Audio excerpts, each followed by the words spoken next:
किसी भारी चीज से वार किया गया है। कैसे हुआ ये सब? सर कल रात अनिकेत बाहर आया पानी पीने, उसी दौरान किसी ने इसकी जान ले ली। और तो और सर हमारे साथ भी हाथापाई हुई। कितने लोग थे? सर अंधेरा काफी था, अचानक हमला हुआ और ठीक से कुछ मालूम नहीं पड़ा सर। सर हमारा एक साथी पूरब भी अब कल रात से नहीं मिल रहा। कल रात वो हमसे बिछड़ गया और मुझे तो डर है कि कहीं अनिकेत की तरह उन लोगों ने पूरब को भी। घबराओ नहीं, हम लोग पूरब को जल्दी ढूंढ लेंगे। चलो ढूंढो, देखो कुछ मिलता है क्या।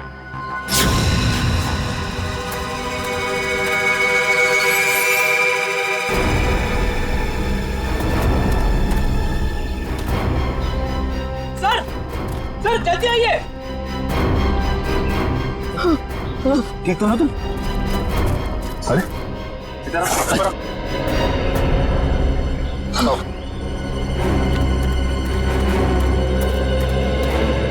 सुनिए। Yes sir. प्लीज इधर आइए। पूरब तू ठीक तो है ना? आप लोग ये बताइए कि किसी पे शक है आप लोगों को? सर शायद ये उस बाइक वाले का काम है। बाइक वाला? कौन बाइक वाला? सर वही बाइक वाला जिसने कल शाम हम सबको धमकी दी थी। कल की बात याद है तुम लोगों को? ये सबसे ज्यादा पंगे करता है। ये कौन है? क्या बात है बॉस, कुछ चाहिए क्या? हाँ चाहिए, मुझे चाहिए कि तुम सब लोग सुरक्षित रहो। सुरक्षित? ये इलाका बहुत खतरनाक है, अपने अपने घर लौट जाओ, उसी में तुम सबकी भलाई है। तू हमें धमकी दे रहा है? धमकी समझो, विनती समझो या फिर चेतावनी, जो समझना है समझ लो। मेरा फर्ज था तुम्हें सचेत करना, जो मैंने कर दिया। अब अगर मौत के मुंह में जाने का इतना ही शौक है तो खुशी से जाओ। सर शायद वो 100 किलोमीटर से हमारा पीछा कर रहा था और जिस ढाबे पे हम लोग रुके थे सर वो भी वही रुका था। और उस आदमी का चेहरा नहीं याद है आप लोगों को? नहीं सर, उसने एक पल के लिए भी हमारे सामने हेलमेट नहीं उतारा। ढाबे में खाना खाते समय तो हेलमेट निकाला होगा ना? ढाबे वाले से पता करो, देखो शायद उसे कुछ याद हो। ठीक है, तुम साथ में।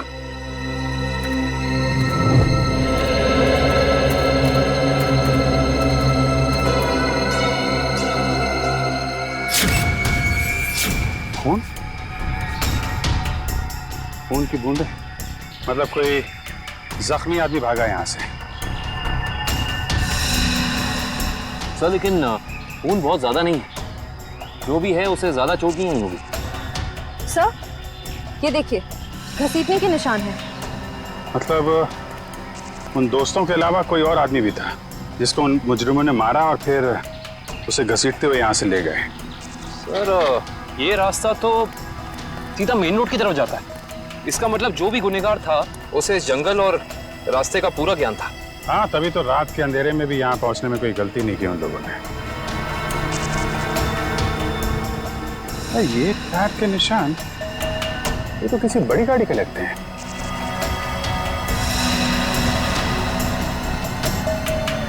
साढ़े 8 इंच।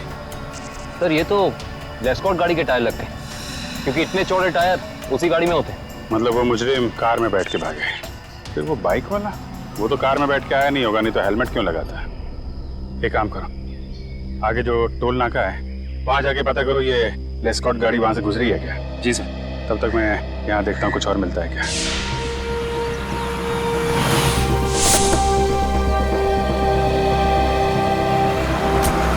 यही है वो ढाबा जहाँ मैं और मेरे दोस्त खाना खाने के लिए रुके थे। अरे आइए आइए सर जी, बैठिए, गर्मा गर्म दाल मखनी बनाई है, लगा दूं 5 प्लेट है मक्खन मार के? जी हम लोग खाने पीने नहीं आए, हम लोग सीआईडी से। सीआईडी से? क्या हुआ साहब? आपको याद है कल मैं और मेरे कुछ दोस्त आपके ढाबे पे खाना खाने के लिए रुके थे? हाँ हाँ, हल्का हल्का याद तो आ रहा है, पर आपको इतनी चोट कैसे लगी? कल रात इनके ऊपर हमला हो गया और उस हमले में इनके दोस्त अनिकेत की मौत हो गई। हे भगवान, ये हो क्या रहा है आजकल? समाज में दिन ब दिन जुर्म बढ़ता ही जा रहा है। हाँ वो तो है, लेकिन हमें शक है कि इस जुर्म में एक बाइक वाला शामिल है जो कल यहाँ पे आया था। बाइक वाला? जी हाँ, उसने एक ब्लैक बाइकर सूट और ब्लैक हेलमेट पहना था और मुझे अच्छे से याद है उसके पास नलोंजन मॉडल की बाइक भी थी। एक बाइक वाला आया तो था।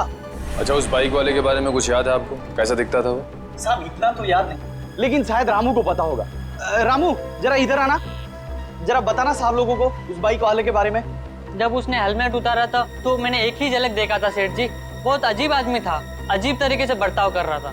देखो, तुमने उसकी एक झलक देखी ना, तुम्हें जो कुछ भी याद है हमारे लिए उसका स्केच बनवा। हाँ इशिता, ठीक है, कोशिश जारी रखना। क्या हुआ श्रेया? सर, सारांश का अभी तक पता नहीं चल पा रहा।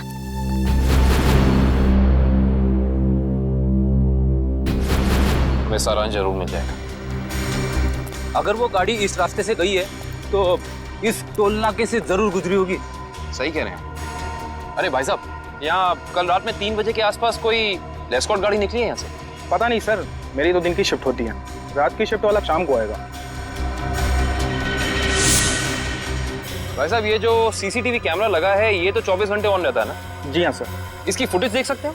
फिर आप हम लोग सीआईडी से। हाँ हाँ देख सकते हैं। आइए।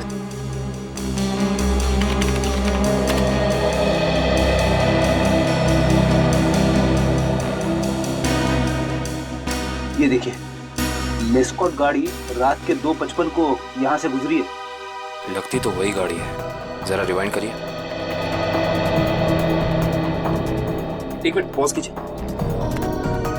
अरे, ना तो ड्राइवर दिख रहा है और ना ही गाड़ी की नंबर प्लेट। थोड़ा जूम कीजिए। ये क्या लिखा है? Car on rent. Car on rent? Sir, ध्वनि नगर में कार ऑन रेंट नाम की कंपनी है। कहीं ये गाड़ी वहीं से किराए पे तो नहीं ली गई थी? सर, ये रहा स्केच। बन गया स्केच? यही वो आदमी? हाँ साहब, ऐसा ही कुछ दिखता था वो। ठीक है, आसपास की दुकानों से पता करते हैं। किसी ना किसी ने तो जरूर देखा होगा उसे। भाई साहब, इस स्केच को ध्यान से देखो। इस आदमी को पहचानते हो? नहीं देखा इसको इससे पहले। साहब, बुरा ना मानो तो ये फोटो मैं देख सकता हूँ? अरे काका, इसमें बुरा मानने की क्या बात है? देखिए।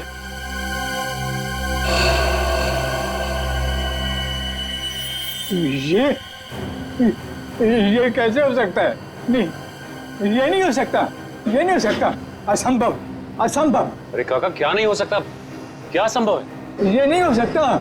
रणवीर वापस नहीं आ सकता। काका, इस आदमी का नाम रणवीर है? हाँ, मैं उसे अच्छी तरह जानता हूँ, कभी नहीं भूल सकता उसे।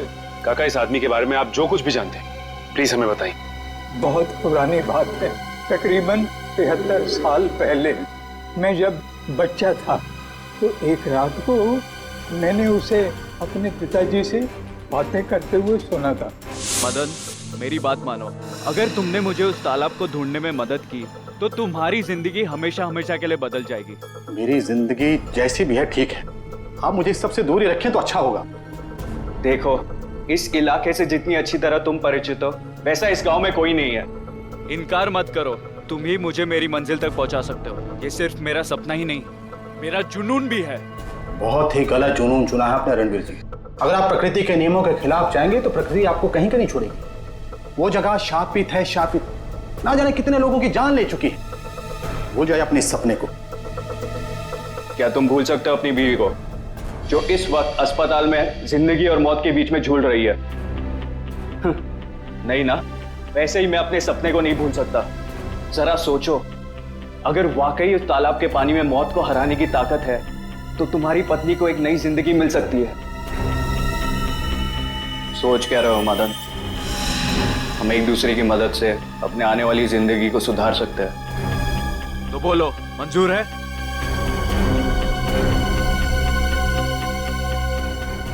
ये कैसे हो सकता है काका? आपके कहने के मुताबिक आज से 73 साल पहले, यानी कि 1941 में, ये आदमी जैसा दिखता था आज भी वैसा ही दिखता है। हाँ, तभी तो मैंने कहा था असंभव। ये अजूबा कैसे हो सकता है? और इसी की वजह से तो मैंने अपने पिताजी को खोया था। इसकी वजह से आपने अपने पिता को खोया? हाँ, ये मेरे पिताजी को बहकाकर एक तालाब पे लेकर गए थे। बोले उस तालाब का पानी पीने से आदमी हमेशा के लिए अमर हो जाता है और उसकी उम्र आगे बढ़ने से रुक जाती है।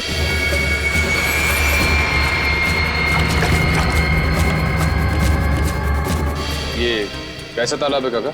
मेरे पिताजी तो वापस नहीं आए, शायद उसे वो चमत्कारी तालाब मिल गया होगा और उसी की वजह से आज तक 73 साल पहले जैसा अभी तक वैसे का वैसा ही दिखाई दे रहा है। काका ये कैसी बातें कर रहे हैं आप? ये सारी बातें किस्से कहानियों में होती हैं, असल जिंदगी में इनका कोई लेना देना नहीं, समझे? बिना आग के कभी धुआं नहीं उठता बेटा।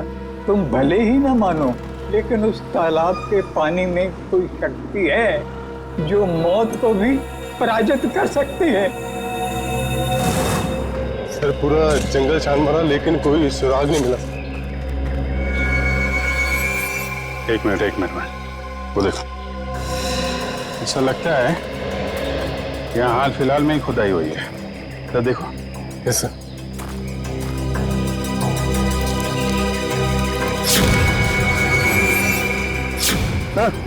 यहाँ पे कुछ है सर।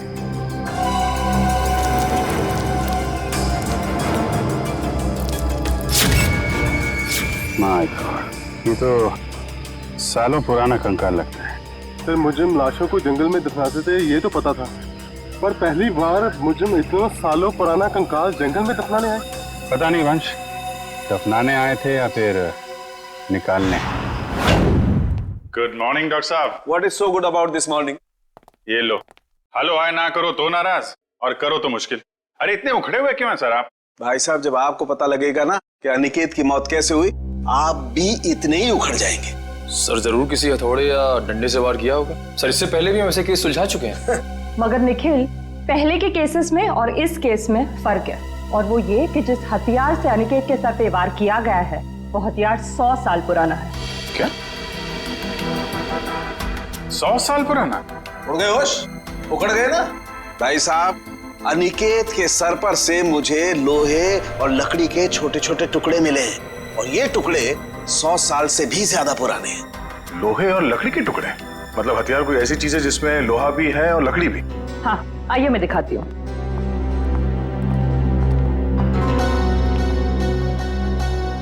ये देखिए, कुछ इस तरह। मगर सर इतना पुराना हथियार खूनी के हाथ लगा कहाँ से? शायद दादा परदादा के जमाने से घर पे रखा होगा, अब निकाला है काम के लिए। और अगर मैं कहूँ कि ये कंकाल जो आप लोग लेके आए हैं, ये कंकाल भी 100 साल से ज्यादा पुराना है, तो मतलब कितना पुराना है ये कंकाल? जिस तरह वो हथियार 100 साल पुराना है, ठीक उसी तरह ये कंकाल भी 100 साल पुराना है। मतलब ये मरने वाला भी अंग्रेजों के जमाने का है? अंग्रेजों के जमाने का नहीं है, अंग्रेज ही है। जी हाँ, इसकी हड्डियां हमें ये बताती है कि ये शख्स कोई यूरोपियन है, एशियन नहीं है। 100 साल पुराना हथियार और 100 साल पुराना मुर्दा, वो भी विदेशी। आज के जमाने में किसी को इसमें क्या दिलचस्पी हो सकती है? इस फोटो को ध्यान से देखिए। ये सफेद रंग की लेस्कॉट गाड़ी आप ही के यहाँ से किराए पे ली गई थी? माफ कीजिए सर, इस फोटो में कार की नंबर प्लेट नहीं दिख रही है, इसलिए बता पाना मुश्किल है कि कार किसने किराए पर ली थी। अरे भाई कमाल करते हैं आप, है तो आप ही की कंपनी की गाड़ी ना, नंबर प्लेट ना सही कुछ और देख के पहचान लीजिए। सर 100 से ज्यादा गाड़ियां हैं हमारी कंपनी में, और इसी मॉडल इसी रंग की करीब 20 गाड़ियां हैं। सर इस तरह बता पाना मुमकिन नहीं है। तो आप एक काम कीजिए, आप हमें ये बताइए कि ऐसी सफेद रंग की लेस्कॉट गाड़ी कितने लोगों ने पिछले एक हफ्ते में किराए पे ली है यहाँ से? 1 मिनट सर।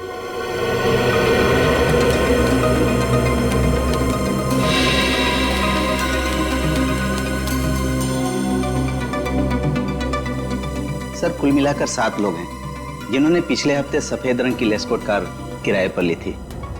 गुड, अब हमें इन 7 की पूरी जानकारी चाहिए। ठीक है सर। देखते हैं क्या पता चलता है। 5 लोगों से पूछताछ कर चुके, बचे 2। इन्हीं में से कोई एक है जो इस केस की अगली कड़ी साबित होगा। हाँ लेकिन फ्रेडी जी, ये पता करने के लिए भी रिसेप्शन पे कोई होना चाहिए, यहाँ तो कोई है ही नहीं। हाँ यहाँ तो कोई दिख ही नहीं रहा है। जी नमस्ते, कहिए। हम लोग सीआईडी से। एक्चुअली अमर नाम के एक इंसान की तलाश में हैं हम। बात यह है कि उसने सफ़ेद रंग की एक लेस्कॉट गाड़ी को हायर किया और अपने एड्रेस की जगह उसने आपके इस होटल का एड्रेस दिया, इसीलिए हम।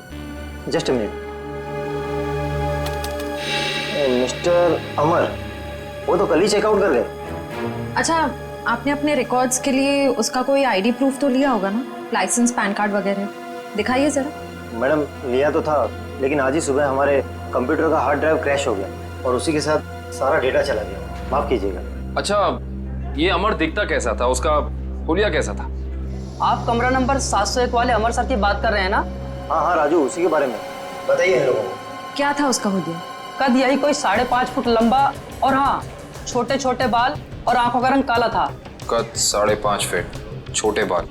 इसका मतलब सीसीटीवी फुटेज में जो हमें इंसान दिखा था वो अमर नहीं हो सकता, क्योंकि वो लंबा था और उसके बाल भी छोटे नहीं थे। अच्छा, ये अमर से कोई मिलने आया था उसके कमरे में यहाँ पे? हाँ साहब, 2 लोग मिलने आए थे।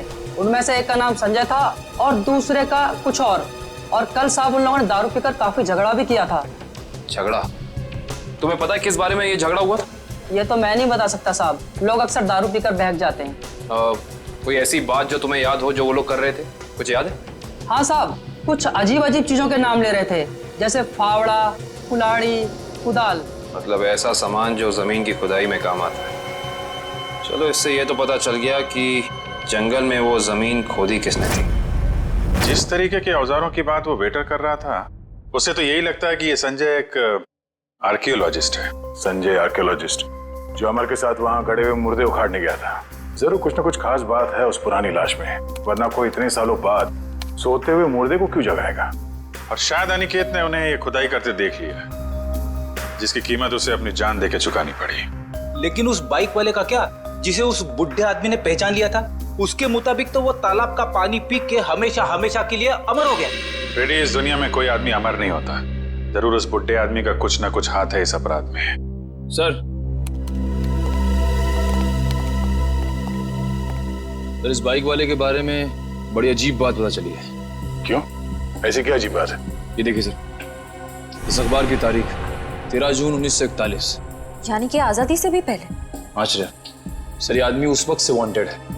इसने उस वक्त भी कुछ लोगों के खून किए थे। बहू, वही आदमी? ये कैसे हो सकता है? अभिजीत, अगर ये मान के चले कि 1941 में इस आदमी की उम्र 20 साल रही होगी, तो उस हिसाब से तकरीबन आज जिसकी उम्र 90 साल से ज्यादा हो। 90 साल का कोई आदमी इतना जवान कैसे दिख सकता है? हाँ पंकज, ओके ठीक है सर। संजय के घर का पता चल गया, खातीपुरा में रहता है वो। खातीपुरा?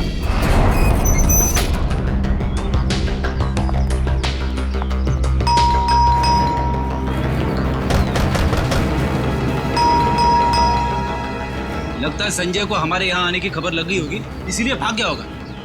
भाग कर जाएगा कहाँ?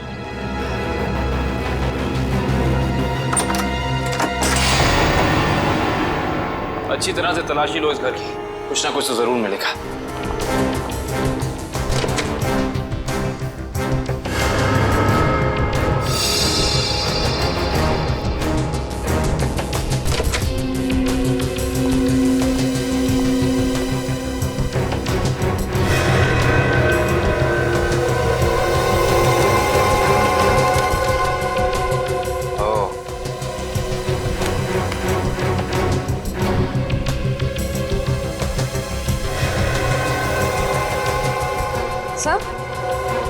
आश्रया, सर ये देखिए, संजय का पासपोर्ट, इस पे काफी सारे देशों के वीजाज लगे हैं। तो लगता है इस भाई साहब को सैर सपाटे का बहुत शौक था। ये देखो श्रेया, इसकी चेकबुक की डिटेल से साफ साफ पता चल रहा है कि इस इंसान ने करोड़ों रुपए खर्च किए हैं म्यूजियम्स और नीलामियों से सामान खरीदने में। देखो, इसका मतलब संजय बहुत अमीर है और आर्ट में काफी दिलचस्पी रखता है। अब इसे ये दिलचस्पी आर्ट में है या किसी खास चीज में, ये तो वक्त ही बताएगा। लेकिन एक बात तो तय है, ये संजय किसी की तलाश में है। कोई ऐसी चीज जो इसे दुनिया के कोने कोने में ले जा रही है, हर म्यूजियम, हर बड़ी नीलामी तक। सर, हाँ, अलमारी में से ये डायरी मिली है, छुपा के रखी हुई थी। दिखने में तो ये कोई ऐतिहासिक डायरी लगती है। कुछ तो खास बात है इस डायरी में, काफी नायाब और अलग किस्म की डायरी है ये। सर शायद संजय ने इस डायरी को किसी नीलामी में खरीदा होगा। अभी पता चल जाएगा। चलो हाथ लगाइए। ओह, तो ये उसी स्पेनिश शिप के कैप्टन की डायरी है जो अपनी हर यात्रा के बारे में अपनी डायरी में लिखा करता था। ये वही डायरी है। इसका मतलब इस डायरी में उस रहस्यमय तालाब के बारे में भी जरूर लिखा होगा। सर इसका मतलब संजय भी उस रहस्यमय तालाब को ढूंढ रहा था, इसलिए उसने ये सारा सामान खरीदा। हो सकता है श्रेया, लेकिन अगर ये वही डायरी है तो उस रहस्यमय तालाब का नक्शा, कोई मैप, कोई जरिया जरूर होना चाहिए इसमें।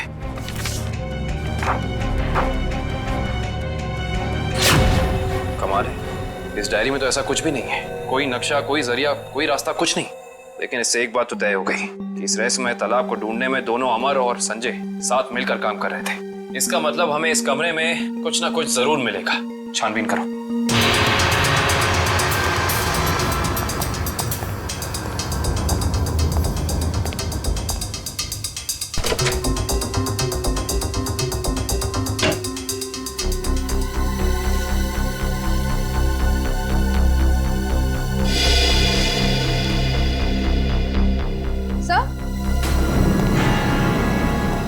ये देखिए, क्या बता?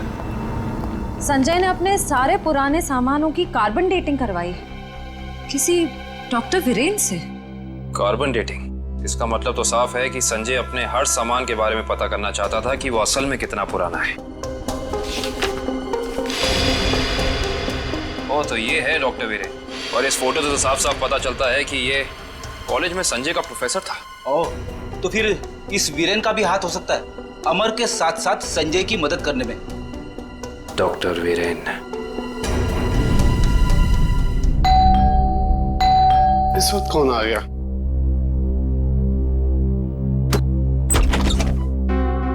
आप लोग? हम लोग सीआईडी से, डॉक्टर वीरेन से मिलना है। अभी बुला था सर। आप लोग बैंक से आए ना? नहीं साहब, ये सीआईडी से आए सर। सीआईडी? इसे पहचानते हैं आप? जी नहीं। किसने मारा इसे? हमें पता होता तो अब तक मुजरिम सलाखों के पीछे होता। देखिए, मैं इस मामले में आपकी कोई मदद नहीं कर सकता। चलिए इस मामले में ना सही, लेकिन किसी और मामले में हमारी मदद कर दीजिए। मैं कुछ समझा नहीं। मैं समझाता हूँ। आप हमें उस रहस्यमय तालाब के बारे में बताइए, जिसका पानी पीकर इंसान कभी मरता नहीं है, जवान रहता है, अमर हो जाता है। ये क्या मजाक कर रहे हैं आप? अगर ऐसा कोई तालाब होता तो दुनिया में मौत नाम की चीज ही नहीं होती। कमाल करते हैं आप भी। हमें तो लगा कि आपके स्टूडेंट संजय ने आपको सब कुछ बताया होगा, लेकिन उसने आपको तालाब के बारे में कुछ नहीं बताया लगता है। संजय? तो आप संजय को जानते हैं? सिर्फ जानते ही नहीं, उसके घर होकर आ रहे हैं, जहां हमें पता चला है कि वो अपनी हर पुरानी चीज की कार्बन डेटिंग डॉक्टर वीरेन से कराता है, यानी कि आप। देखिए, संजय एक आर्कोलॉजिस्ट है और ये तो उसके एक काम का हिस्सा है। हिस्सा?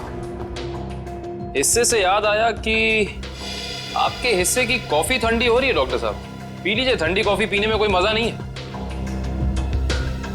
वैसे ये कॉफी का दूसरा कप किसके लिए? इस घर में और भी कोई है क्या? हाँ साहब, अभी भी। तुम जाओ। ये अभी मेरा दोस्त आया था, उसी का है। नहीं, आपके दोस्त का नाम संजय तो नहीं? देखिए वीरेन साहब, आप शक्ल से तो निहायत ही शरीफ इंसान लगते हैं। अब इस संजय की वजह से आपको जेल में जाकर चक्की पीसनी पड़े, हम में से किसी को भी अच्छा नहीं लगेगा। मैं वाकई नहीं जानता कि संजय कुछ गैर कानूनी काम कर रहा है। लेकिन अब तो पता चल गया ना, आपकी भलाई इसी में है कि जो कुछ भी है सच सच बता दो। देखिए, संजय को कुछ पोर्तुगली एक्सप्लोरर का सामान मिला था, उसमें लैटिन भाषा में कुछ लिखा हुआ था। उसका मतलब जानने के लिए वो मेरे पास आया था। इसका मतलब वो मुर्दा उसी पुर्तगाली एक्सप्लोरर का होगा, और उसी की सामान की तलाश में संजय जंगल में गया था। क्या लिखा था लैटिन भाषा में? उसमें एक गुफा का नाम लिखा था, सिनारी गुफा। शिनारी गुफा? अरे बाप रे! अरे बाप रे बाप! पूरी बॉडी बच रही है। यहाँ पे आके मैंने अपनी बहादुरी तो दिखा दी, अब बता भी देता हूँ, कुछ नहीं है यहाँ पे। चलिए वापस चलते हैं। अरे रुकिए फ्रेडी जी, इतनी बहादुरी दिखाई है तो थोड़ी और दिखा दीजिए। सर। हाँ सर। ये देखिए, अजीब निशान बने हुए हैं। अरे यहाँ पे भी है। हर दीवार पे। कहीं ये निशान उसी पुर्तगाली एक्सप्लोरर तो नहीं बनाए? ये निशान हमें उस तालाब तक पहुंचने का रास्ता दिखा रहे हैं शायद। अंदर चल के देखते हैं।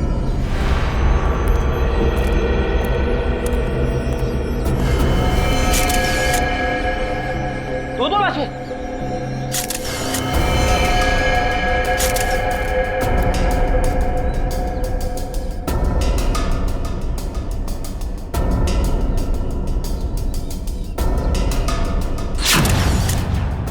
ये तो संजय है। और सर, हो ना हो ये जरूर अमर की लाश है।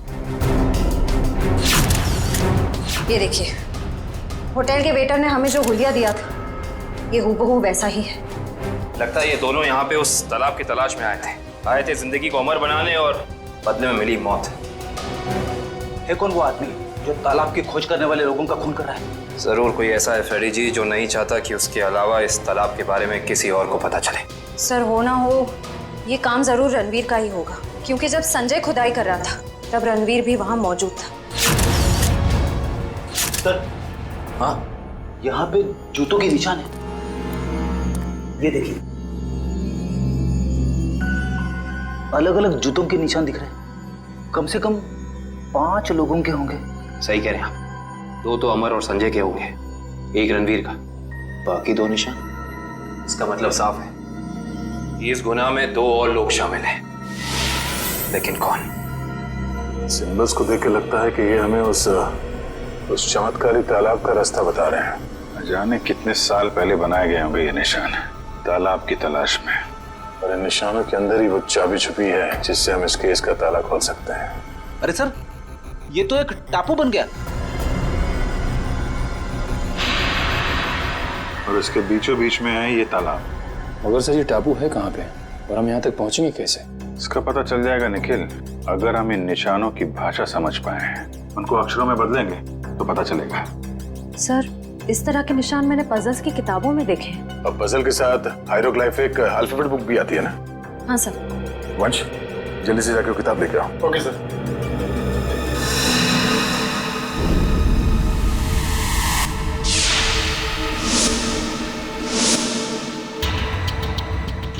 ए, इस किताब में जो अक्षर दिए गए हैं उसके हिसाब से तो ये बन रहा है ANDAVIA,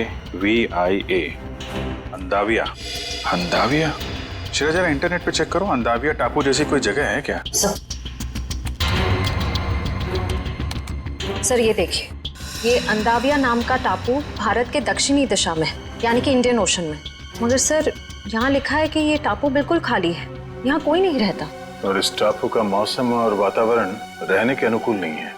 अब समझ में आया कि किसी को ये चमत्कारी तालाब मिला कैसे नहीं। इस केस का अंत इस अंदाविया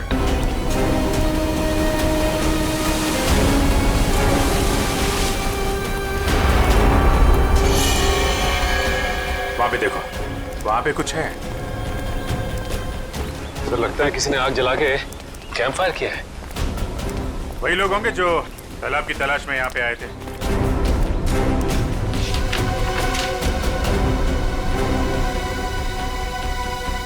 इस मैप के हिसाब से तो उत्तर दिशा में करीब 7 किलोमीटर अंदर है वो तालाब।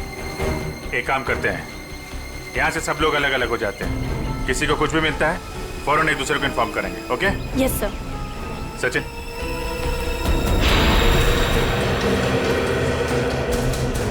ये देखिए सर, जगह जगह पेड़ों पे कुल्हाड़ी के निशान। जो लोग तालाब की तलाश में इधर गए होंगे ना, उन लोगों ने लगाया होगा रास्ता पहचानने के लिए।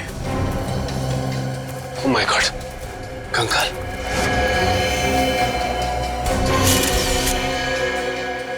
न जाने कितने साल पुराना मुर्दा है ये।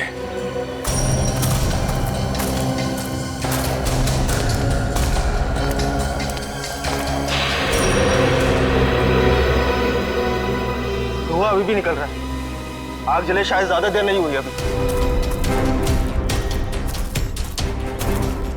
एक और कंकाल सर।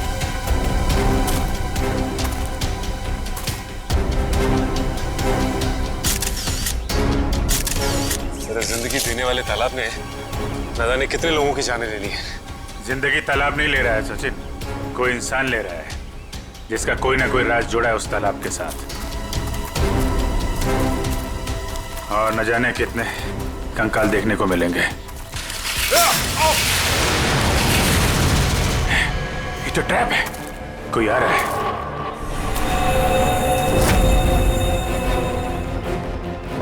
ये तो रणवीर है। रणवीर?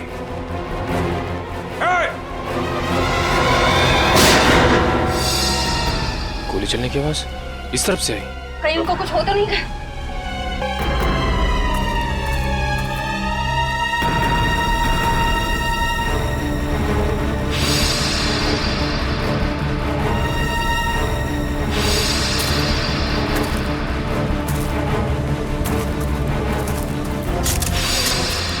घबराइए मत, मैं आप पे गोली नहीं, मैंने इस पे चलाई थी जो आपको मारना चाहता था। तुम रणवीर हो ना? रणवीर तो मेरे दादाजी का नाम था। मैं आकाश हूँ। आकाश, तुम्हारी शक्ल बिल्कुल तुम्हारे दादाजी से मिलती है। हाँ, ये बात पहले कई लोग बोल चुके हैं मुझे। मगर तुम अपने दादाजी की तरीके से चमत्कारी तालाब के चक्कर में कैसे पड़ गए? 2 महीने पहले मैं ये देश में भी नहीं था, यूएस में लॉ की पढ़ाई कर रहा था कि अचानक मेरी मुलाकात संजय से हुई। वो इस तालाब और मेरे परिवार के संबंधित कुछ जानकारी चाहता था। अच्छा, तो तुमने संजय को अपने दादाजी के बारे में बताया? हाँ, मगर मुझे कोई अंदाजा नहीं था कि ये तालाब कहाँ है, और संजय से बात करके मेरी उत्सुकता भी बढ़ गई। और इसलिए तुम इंडिया चले आए ताकि संजय पे नजर रख सको और उस तालाब तक पहुंच सको जिसके चक्कर में तुम्हारे दादाजी यहाँ आए थे। हाँ, और इस राज तक भी पहुंच सकूं कि मेरे दादाजी उस तालाब के तलाश से वापस लौटे क्यों नहीं। अच्छा, क्या संजय को वाकई लगता था कि उस तालाब में कोई चमत्कारी शक्ति? नहीं, वो चमत्कारी शक्ति के पीछे नहीं था सर, वो खजाने के पीछे था जो अंग्रेजों के जमाने से वहाँ पे दबा पड़ा है। किस खजाने की बात कर रहे थे? सालों पहले स्पेन देश से एक ट्रेजर शिप आई थी इस टापू पर तालाब की तलाश में। अच्छा, उस शिप के कप्तान की डायरी संजय के घर से मिली थी ना? हाँ, उसी डायरी से उसे खजाने के बारे में पता चला और कुछ महीनों बाद वो शिप समुंदर में डूब गई, मगर शिप में जो खजाना था वो गोताखोरों को नीचे नहीं मिला। मतलब उस शिप के किसी आदमी ने शिप डूबने से पहले उस खजाने को यहीं इस टापू में कहीं छुपा दिया है। हाँ, और संजय को उस खजाने की तलाश थी, ना कि किसी चमत्कारी पानी की। सर आप लोग ठीक तो है ना? हाँ, हम लोग ठीक हैं। गोली की आवाज सुन के लगा कि कुछ खतरा है यहाँ पे। खतरा अभी टला नहीं है निखिल। कुछ लोग हैं यहाँ जो खजाने की तलाश में मरने मारने पे उतारू हो गए हैं। सर, तालाब तो मिल गया लेकिन ये तो सूखा हुआ है। लोगों को अमर बनाने वाला तालाब आज वही सूख गया है।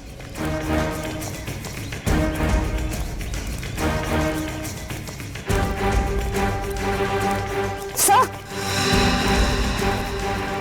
सोने का सिक्का? सोने का सिक्का? मतलब खजाना था यहाँ पे? सर, इसका मतलब वो आदमी खजाना लेके ये लोग इस तरफ से निकल गए बाहर। सर, ये रास्ता तो टापू के दूसरे हिस्से जाता है।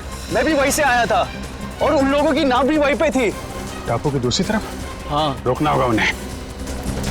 जल्दी आओ तुम लोग, आ जाओ आ जाओ।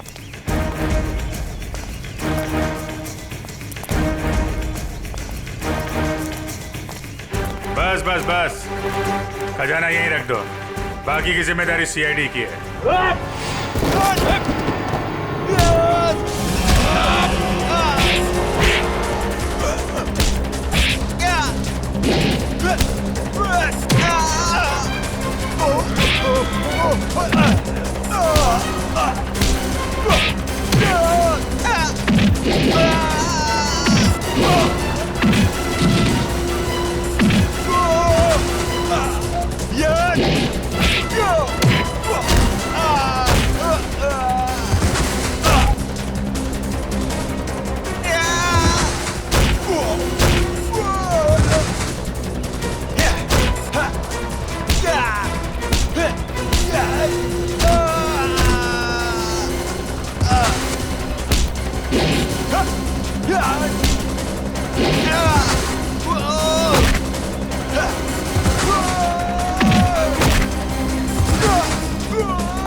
तो तुम हो इस खेल के खिलाड़ी।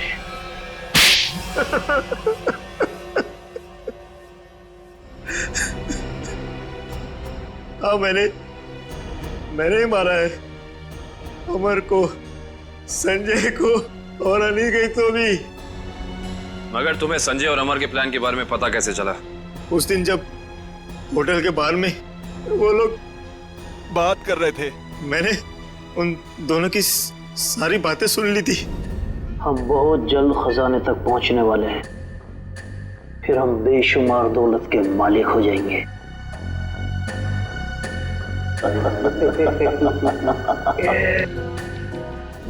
ओह, तो उन दोनों का पीछा करते करते तुम वहां जंगल तक पहुंच गए। हाँ, अमर और संजय वहां खुदाई कर रहे थे। मैं अपने आदमियों के साथ वहां पहुंच गया और अमर की खुद पिटाई की। संजय डर गया और इस बात के लिए राजी हो गया कि खजाने का पता लगाकर वो मुझे उसका 90% दे देगा। और अनिकेत ने तुम्हें ये जुर्म करते हुए देख लिया तो उसका भी खून कर दिया तुमने। हाँ, उसकी तो किस्मत ही खराब थी, बेमौत मारा गया। और जब संजय मुझे उस गुफा तक ले गया, मेरा काम खत्म हो गया। उसे जिंदा रखना मैंने जरूरी नहीं समझा। किस्मत तो तुम्हारी खराब है। जिस खजाने की लालच में तुमने इतना बड़ा गुनाह किया, उसका 1 रुपया भी खर्च नहीं कर पाओगे तुम। फांसी होगी तुम्हें।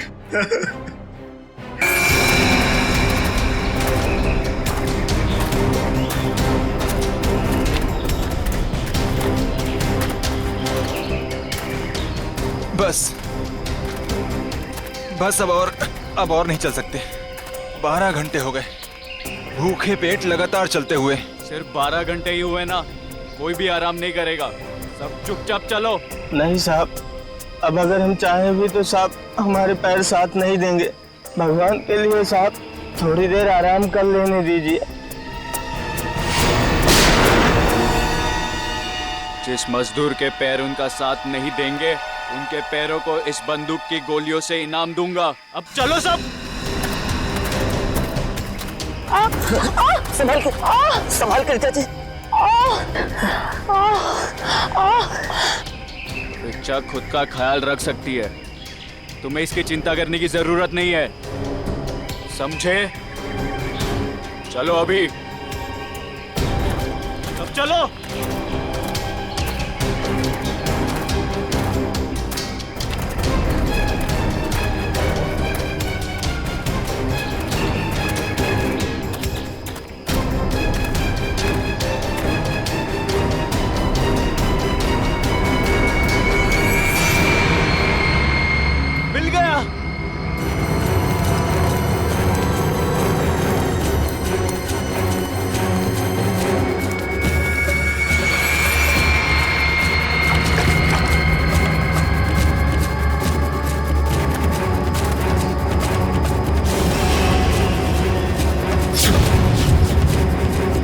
सबने मेरी बहुत मदद की।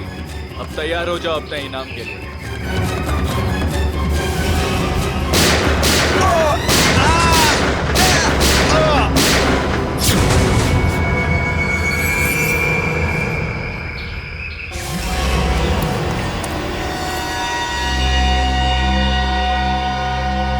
रणबीर, क्या किया तुमने ये? इन्हें इनकी वफादारी का इनाम दे दिया मैंने। ये कैसा इनाम है रणबीर? अब तुम दोनों को तुम्हारी बेवफाई की सजा दूंगा।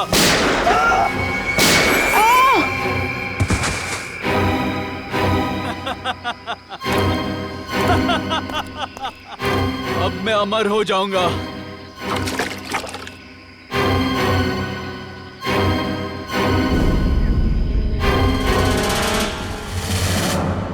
धन्यवाद दोस्तों आप सबका जो अपना कीमती वक्त निकाल कर यहाँ आए और दिल खोलकर सामान खरीद कर इस नीलामी को कामयाब बनाए। अब बारी है उस नीलामी के आखिरी पड़ाव की, आखिरी खरीद की, जिसका आप सबको बहुत बेसब्री से इंतजार था। दोस्तों, सैकड़ों साल पहले स्पेनिश और पुर्तगाली लोग भारत आए थे मसालों का व्यापार करने के लिए। ये डायरी उसी वक्त उसी दौर की है और इस डायरी की खास बात यह है कि इसमें क्या लिखा है मुझे नहीं मालूम, और मुझे तो क्या किसी को भी नहीं मालूम सिवाय इसके मालिक के। ये डायरी स्पेनिश सेलर जॉनसन वैंगलर की थी, जिसे सैकड़ों साल पहले मिस्टर राघव ने नीलामी में खरीदा था और आज उनके पोते मिस्टर सुनील इसको फिर नीलाम कर रहे हैं। मिस्टर सुनील, क्या आपको पता है इस डायरी में क्या लिखा है? जी नहीं। तो फिर ये ऐतिहासिक डायरी आप नीलाम क्यों करना चाहते हैं? इसे पढ़ क्यों नहीं लेते? मुझे कोई फर्क नहीं पड़ता कि डायरी में क्या लिखा है और क्या नहीं। मुझे बस पैसा चाहिए, सिर्फ और सिर्फ पैसा। तो नीलामी शुरू की जाए। नीलामी शुरू करते हैं 10 लाख रुपयों से। 20 लाख। 20 लाख। और कोई? 30 लाख। 30 लाख। वाह साहब। और आपसे ज्यादा कोई है 30 लाख से ज्यादा? 40 लाख। 40 लाख। 50 लाख। अरे वाह, ये हुई असली कदरदानों वाली बात। कोई और है जो 50 लाख से ज्यादा की बोली लगाएगा? 50 लाख 1, 50 लाख 2, 1 करोड़। वाह साहब, इसे कहते हैं असली कदरदान, जो लाखों की चीज करोड़ों तक पहुंचा दे। 1 करोड़ 1 करोड़ 2, अरे 1 करोड़ 3। 1 करोड़ का चेक मैंने पहले ही आपके ऑफिस में जमा कर दिया है। ये डायरी अगले 1 घंटे में मेरे घर पहुंच जानी चाहिए।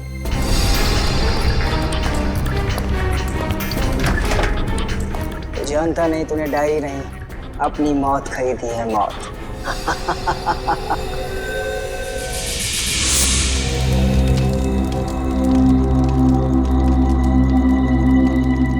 ओह नो, मेरा पानी खत्म हो गया। गाइस, तुम लोग पास पानी है क्या? अरे यार, मेरा पानी तो शाम को ही खत्म हो गया था। अरे तो बताना था ना, ढाबे पे भर लेते। ऐसे ही सो जाओ ना यार, कल सुबह तक की तो बात है। यार प्यासे रहता हूँ, मुझे डरावने सपने आते हैं। अनिकेत, ये डरावने सपने और प्यास का क्या कनेक्शन है भाई दबे? पता नहीं, पर मुझे पानी पीना है यार। तू सुधरेगा नहीं, सो जा। यार तुम लोग तीनों के तीनों कुंभकर्ण।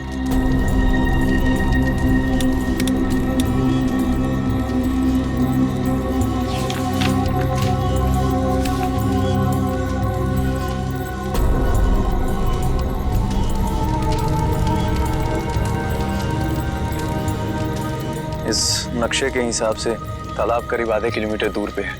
प्यास बुझानी है तो तालाब तक तो जाना ही पड़ेगा।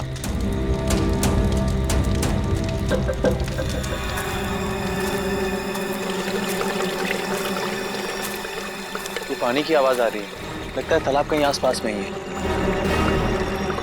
और ये नक्शा भी यही बता रहा है कि तालाब पास में है।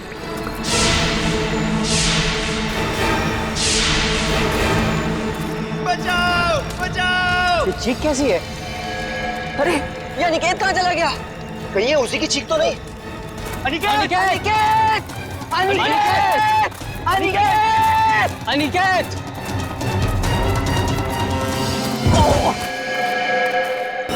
अनिकेत! कहीं ये मर गया। क्या? कौन है? ये कौन मारा है? भागो भागो भागो भागो यार भागो!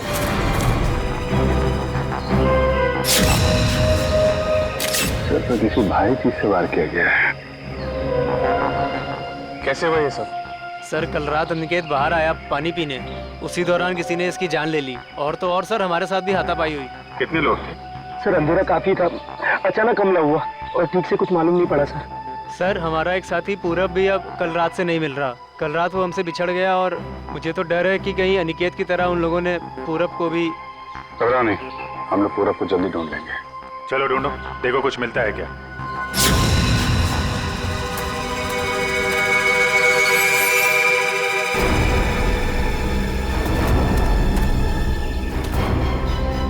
सर जल्दी आइए!